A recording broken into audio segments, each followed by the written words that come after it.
ఈరోజు స్పెషల్ వంట ఉండదు. స్పెషల్ పెరుగు, తర్వాత అరటిపండు. పెరుగు ఒక కప్పు తీసుకున్నాను. ఒక గిన్నెలో, గాజు గిన్నెలో పెరుగు తీసుకొని దాంట్లో అరటిపండు వేసాను. ఒక అరటిపండు తర్వాత కొంచెం షుగర్ యాడ్ చేశాను.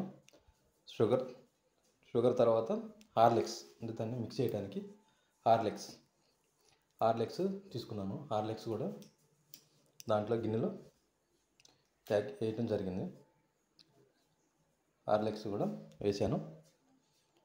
హార్లిక్స్ తర్వాత కొంచెం నిమ్మని కొంచెం పిండటం జరిగింది.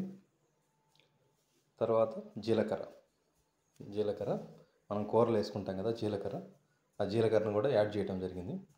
ఇప్పుడు ఈ మొత్తం కలిసి మిక్స్ చేయడం జరుగుతుంది. ఫస్ట్ పెరుగు ఒక కప్పు, తర్వాత ఒక బనానా అంటే అరటిపండు, తర్వాత హార్లిక్స్ ప్యాకెట్ 5 రూపాయల ప్యాకెట్ ఒకటి, తర్వాత నిమ్మకాయ బద్ద ఒకటి పిండటం జరిగింది. తర్వాత జీలకర్ర ఏంటంటే అది డైజెషన్ మంచిగా అయింది. అలాగే పెరుగు కూడా ఎముకలకు మంచిది. హార్లిక్స్, పెరుగు, పంచదార పెరుగు కలిపి తింటే జీర్ణ వ్యవస్థ మంచిగా పనిచేస్తుంది. అందుకనే పెరుగు, పంచదార సూపర్గా ఉంటుంది.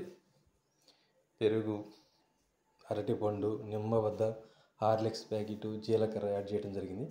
సూపర్గా ఉంటుంది. రెసిపీ సూపర్గా వచ్చింది.